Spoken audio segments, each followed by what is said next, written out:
ચાલો તો મસ્ત ચાલતી ચાલતી ઘરે પહોંચી ગઈ છું અને હવે હમણાં મારે મિનીબેન ગાંડા થશે. જો છોકરો ઓકે ઓકે ચાલો ચાલો ચાલો ગાર્ડનમાં પ્લે કરવા જવું છે. કોને જવું છે? મિનીને. Come on come on come on come on come on કેમ કે તાર બોલ બોલ કેમ ગયો? કમન કમન કમન જા લેતી તાર બોલ કેમ ગયો? અલા એક ગો જા જા જા લે પ્લે ના કરે એવી રીતે. શું કરવું છે તને મારી દીકાને? શું કરવું છે? નથી પ્લે કરવું તને? લેતી લેતી લેતી ગુડ ગર્લ.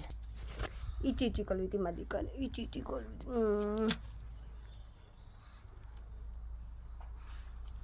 ઈચી ઈચી કરવી છે મારી દીકાને. ઈચી ઈચી કરવી હતી. ઈચી ઈચી કરવી હતી.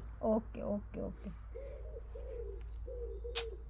જો હું ને મીનું મસ્ત સન છે ને તો ગાર્ડનમાં બેસી ગયા છીએ હે ને મિની?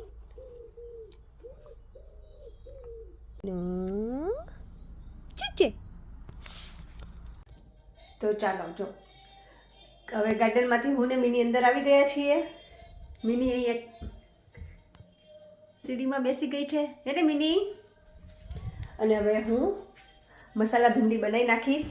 તો ભીંડાનું શાક ભરવા માટે ભીંડો ભરવા માટે મેં અહીંયા મસાલો રેડી કરી દીધો છે.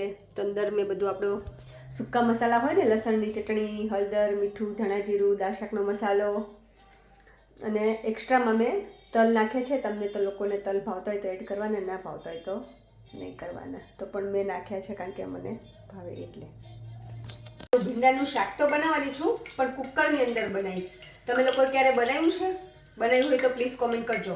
કાંઈ નહીં, જો તેલ આવી જાય એટલે આપણે ભીંડો અંદર નાખી દેવાનો. 2 મિનિટ એમને રહેવા દેવાનો એટલે એની અંદર ચિકાસ હોય ને એ બળી જાય.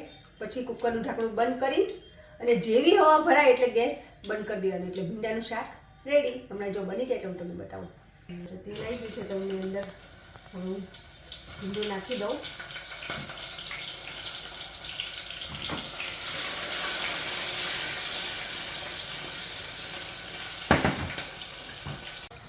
ભીંડો મસ્ત 2 મિનિટ મેં રહેવા દીધો છે એમનો. હવે આજે ભરવા માટે મસાલો બનાવ્યો તેની મેં અંદર એડ કરી દીધો છે.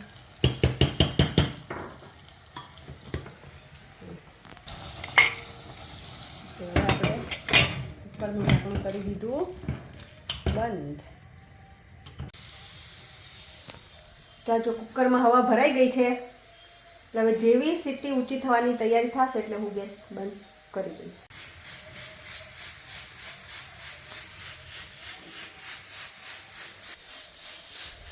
તો અહીંયા મેં હવે જો સીટી હજી ઊંચી થઈ નથી પહેલાં મેં ગેસ બંધ કરી દીધો છે. તમે જોઈ શકો છો કુકરમાંથી હવા નીકળી ગઈ છે. તો હવે આપણે ખોલીશું અને જોઈશું કે કેવું બન્યું છે શાક.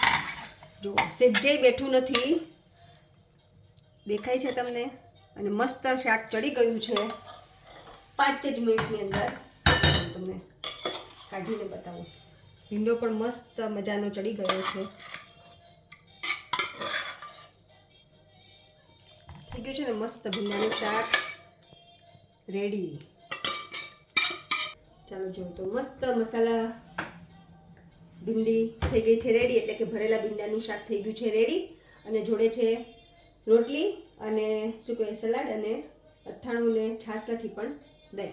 ઘણાને છાશ જોઈતી હોય પણ અમારે છાશ ના જોઈએ. એટલે ચાલો તો આપણે મળ્યા નેક્સ્ટ રીલમાં. ડેફિનેટલી આવી રીતે બનાવજો પછી મને કહેજો કે કેવું બન્યું.